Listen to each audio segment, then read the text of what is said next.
They held him under, laughed as he struggled. To them, he was just the quiet kid who didn't belong. But they didn't know he had trained for this moment his entire life.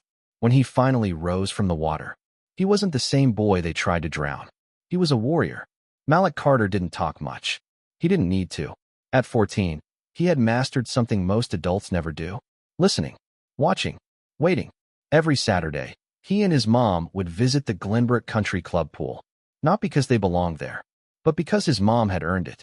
After 2 promotions and 3 years of saving, she bought a modest membership. She wanted her son to enjoy what others had since birth. The problem? Glenbrook wasn't ready for Malik. The boys there noticed him, not because he showed off, but because he didn't. They whispered behind sunglasses, snickered as he swam laps alone. One called him silent swimmer. Another, fish out of water. Malik didn't flinch.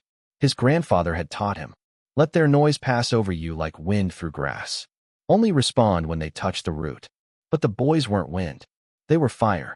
And fire doesn't like being ignored. That day, under the blazing sun and white pool umbrellas, they decided silence wasn't enough. They wanted fear. Malik stood at the edge of the deep end, goggles in hand, focus in his chest. He'd swum this stretch 100 times. 15 strokes. Flip, turn, glide. Today was no different. Except it was. He felt it before it happened. A shadow at his back. A whisper too close. You ever learn to talk? Or just float like a freak? 3 boys. Older. Taller. Country club regulars with names on towels and arrogance in their grins. Malik didn't answer. He adjusted his goggles. One boy stepped closer. Pushed his shoulder. Light, but pointed. Malik shifted, planting 1 foot behind him. His voice was steady. Calm. Don't. Laughter. Oh, he does talk. Another boy moved behind him. Fast. 2 hands. A sudden shove. Water swallowed him whole. For a moment, everything went silent, the way it always did beneath the surface. But this time, it wasn't part of the plan. Malik kicked upward, but another body came down on him. Holding. Pressing. He twisted, trying to find air. Another hand grabbed his arm. Under. Still under. The world blurred. His lungs tightened. His pulse pounded behind his eyes. They were drowning him. Not playfully. Not teasing. Deliberately. But what they didn't know was what Malik had learned in the dark. Time slowed. In the silence beneath the water, Malik's mind split from his body. He could still feel their hands, grabbing, pressing. Still hear muffled laughter somewhere above. But deeper than panic, deeper than fear, something rose. His grandfather's voice. In water, you are both weightless and deadly. Stillness is your shield. Flow is your escape. Malik stopped struggling, stopped wasting air. He didn't fight them. He let his body go still. Soft. Loose. The pressure above him loosened. Just slightly. Enough. Then, in one movement, he coiled like a spring and struck. His left arm twisted, grabbing the boy's wrist. A quick torque. The boy gasped, bubbles flying upward. Malik flipped, used the boy's shifting weight as leverage. His knee hit the water hard, then kicked. A single underwater burst. He shot upward, breached the surface. Air. Glorious, stinging air. But he didn't gasp, didn't scream. He turned.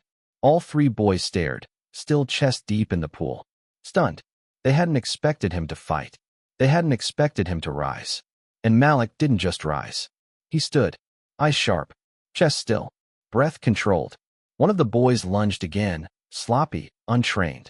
Malik didn't even move his feet, just dipped his shoulder, deflecting the charge, guiding the attacker past him like a wave crashing into stone. The boy hit the water hard, sputtering, flailing. Malik said nothing. The others backed away. There was no blood, no bruises, no screams. But something far more powerful had landed. Respect. And fear. A whistle shrieked. Sharp. Sudden. Hey, what's going on over there? The lifeguard jogged over, tan skin, red tank top, clipboard tucked under his arm. He scanned the scene. 3 soaked, shaken boys. 1 calm, dripping figure, still standing at the edge of the pool. Someone want to explain what just happened? The boy spoke at once. He jumped us. He tried to pull us down. We were just joking, and he snapped.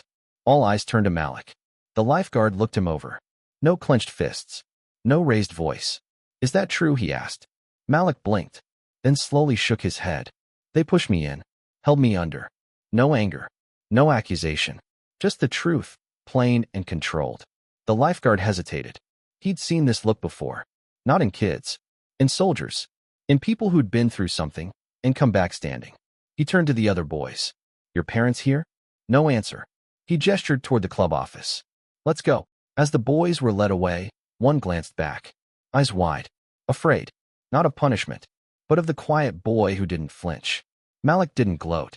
Didn't smile. He stepped away from the water. Took a towel from the rack. Sat down. His hands trembled, just a little. But his heart? Still as stone. That evening, the sun dipped low over the rooftops. Cicadas hummed. The kitchen smelled of ginger tea and steamed rice. Malik sat at the table, hair still damp, wrapped in his favorite hoodie. His mother stood by the sink, quiet, but not still. She had heard. The call from the lifeguard. The incident report. The boys' names. Everything. She didn't say anything for a long while. Then, softly, did you hurt them? Malik shook his head. Did you want to? He paused, then shook his head again. His mom exhaled, turned to face him. You know there are people in this world who will try to drown you, long before they touch water. He nodded slowly. But they didn't, he said. I'm still here. She smiled, not wide, but full of pride. Just then, the back door creaked open. His grandfather stepped in, carrying a small bag of groceries. The old man looked at Malik, studied his eyes, said nothing. Then, he placed a wooden box on the table, opened it. Inside, an old, fraying black belt. Faded gold thread. Foreign lettering. He slid it toward his grandson. I was going to wait until you turned 15. But I think, today, you earned this. Malik's breath caught. He looked down at the belt, ran his fingers over the soft cotton. It felt heavier than expected, and warmer. His grandfather leaned in. This isn't for fighting. It's for standing. For knowing when not to. A week passed. Then another. Malik hadn't been back to Glenbrook. He didn't ask. His mother didn't insist. But one morning, he packed his swim bag, filled his water bottle, rolled up the old belt, placed it gently inside. Not to show, just to remember. Going swimming, his mom asked at the door. He nodded. She didn't ask where. She already knew. At the pool, everything looked the same. Blue tiles, chlorine sting in the air, laughter in the shallow end. But something felt different. He walked past the lifeguard stand. Nodded. The guard nodded back. Nothing more, nothing less. The boys weren't there. Some said they were taking a break. Others said their parents had canceled memberships. Malik didn't care. He wasn't here for them. He stepped to the edge, dropped his towel, lowered his goggles, and the water closed around him like an old friend. Cool. Endless. He swam silently, lap after lap. Not to prove, not to perform, just to be. In lane 4, a younger kid watched him, maybe 10. Wide eyes. Big floaties. Malik gave a small wave between breaths. The kid smiled. Then dove too. And just like that, the water belonged to everyone again. 2 days after his return to the pool, Malik sat at the kitchen table, sketching the pattern of a rising dragon on the corner of his notebook. His mom walked in, holding her phone. You're not gonna believe this, she said. Malik looked up, curious. A local paper wants to interview you. Something about community courage and youth role models. He blinked. Why? His mom smiled. You already know why. He thought for a moment. I didn't punch anyone. Didn't flip or yell. Exactly, she said. That's what makes it news. Malik hesitated. He didn't want cameras. Or microphones. He didn't want to be a symbol. But then he remembered that little kid in lane 4. The way he had smiled. Can I talk about Grandpa? His mom nodded. You can talk about anything you want. He exhaled, folded his drawing, and whispered, okay. Years earlier. A summer afternoon. Malik was just 10. His grandfather knelt in the backyard garden, trimming bonsai with slow, deliberate hands.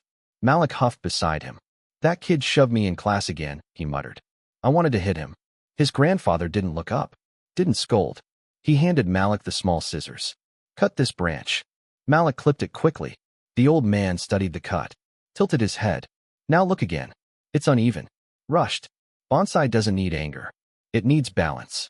Malik frowned, but he deserved it. His grandfather finally met his eyes. And you deserve peace. That boy's chaos is not your inheritance. He placed a hand on Malik's shoulder. There will always be people who want to break your branches. But if your roots are deep, you bend. You do not fall. Years later, standing in the pool, Malik would feel that